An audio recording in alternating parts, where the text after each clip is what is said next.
Hi friends, welcome to Market News.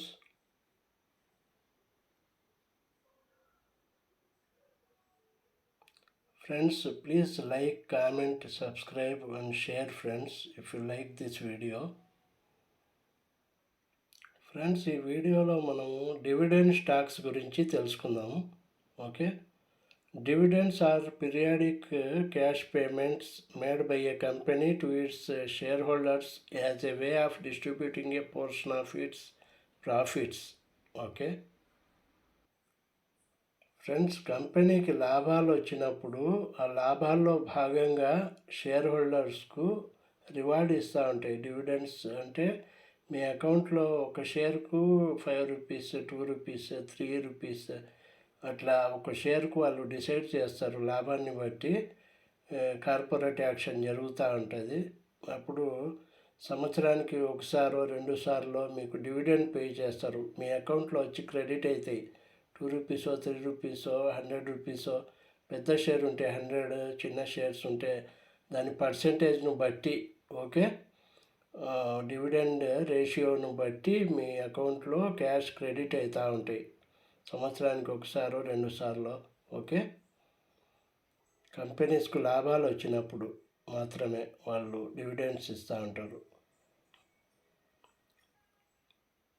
These are rewards given by the company for investing in and holding a company stock. Company stocks మీరు కొన్నప్పుడు వాళ్ళు reward చేసేదానికి మీరు invest చేసినందుకు వాళ్ళు reward ఇస్తారు. Okay, డివిడెండ్స్గా pay చేస్తారు మీకు. Dividend investing can provide study income and help cushion against market down turns but May sacrifice growth compare to non-dividend paying stocks. Okay, కొన్ని స్టాక్స్కు మాత్రమే డివిడెండ్స్ ఇస్తారు ఫ్రెండ్స్. కొన్ని కంపెనీస్ వాళ్ళకు లాభాలు వస్తే కొన్ని డివిడెండ్ ఇవ్వరు. డివిడెండ్ ఇవ్వని వాటితో పోలిస్తే డివిడెండ్ ఇచ్చే స్టాక్స్ కొన్ని ఉంటాయి.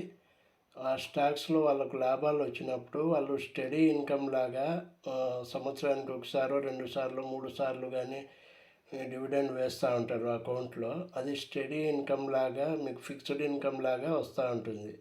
మీ అకౌంట్లో పడుతూ ఉంటుంది, షేర్ పెరిగినా తగ్గినా కానీ. అప్పుడు మార్కెట్ డౌన్వర్డ్స్ అంటే మార్కెట్లు తగ్గినప్పుడు కూడా వాళ్ళు మీకు డివిడెండ్ స్టాక్స్ డివిడెండ్ వేస్తూ ఉంటారు. అది మీకు హెల్ప్ అవుతుంది కొంచెం. మార్కెట్ డౌన్లో ఉన్నా కానీ మీకు ఒక 1000 షేర్స్ ఉన్నాయనుకోండి, 1000 × 2, 1000 × 5 అట్లా మీకు ఇన్కమ్ లాగా మీ అకౌంట్లో వచ్చి యాడ్ అవుతూ ఉంటుంది మీ అకౌంట్లో. Okay,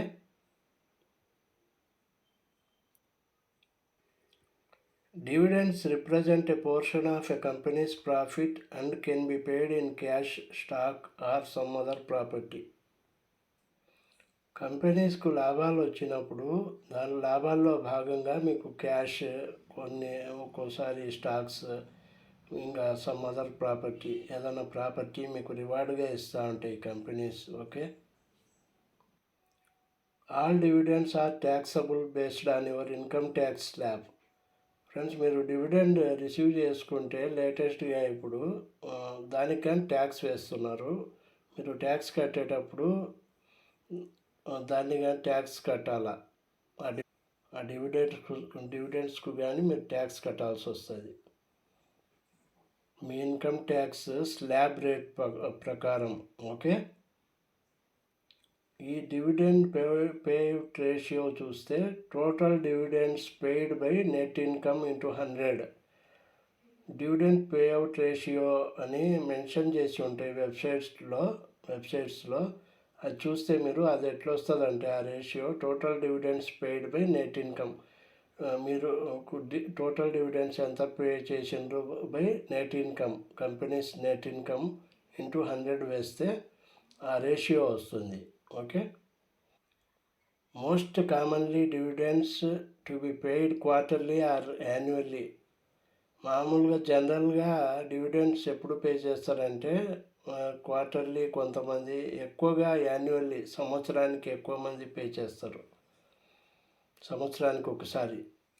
interim dividend, final dividend అని ఉంటాయి ఫ్రెండ్స్.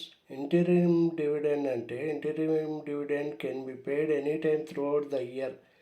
సంవత్సరంలో ఎప్పుడైనా పే చేయొచ్చు ఇంటీరియం డివిడెండ్స్. ఓకే, ఒకసారైనా ఇవ్వచ్చు, కొన్ని కంపెనీస్ 2 సార్లు ఇస్తాయి. ఓకే, ఇంటీరియం డివిడెండ్స్ ఎప్పుడైనా సంవత్సరంలో పే చేయొచ్చు. Final dividend can be paid at the end of the year.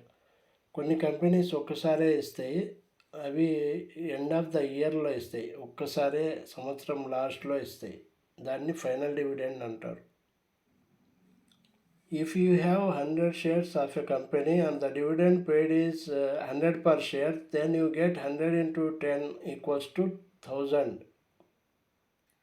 For example, మీకు 100 షేర్స్ ఉన్నాయనుకోండి ఒక కంపెనీలో, దాని డివిడెండ్ వాళ్ళు 10 రూపీస్ అనౌన్స్ చేస్తే, అప్పుడు ఆ 100 షేర్స్కు 100 ఇంటూ 10, ఒక్కో షేర్కు 10 రూపీస్ కాబట్టి 100 షేర్స్ ఉన్నాయి కాబట్టి 100 ఇంటూ 10 అంటే 1000 రూపీస్ మీ అకౌంట్లో డివిడెండ్గా యాడ్ అవుతాయి ఫ్రెండ్స్. ఓకే, బ్యాంక్ అకౌంట్లో వాళ్ళు డివిడెండ్ అనౌన్స్ చేసినప్పుడు, అది ఇంటీరియం డివిడెండ్ అయినా ఫైనల్ డివిడెండ్ అయినా, ఒక్కసారైనా సంవత్సరానికి 2 సార్లు అయినా, ఓకే, యాడ్ అవుతాయి మీ అకౌంట్లో.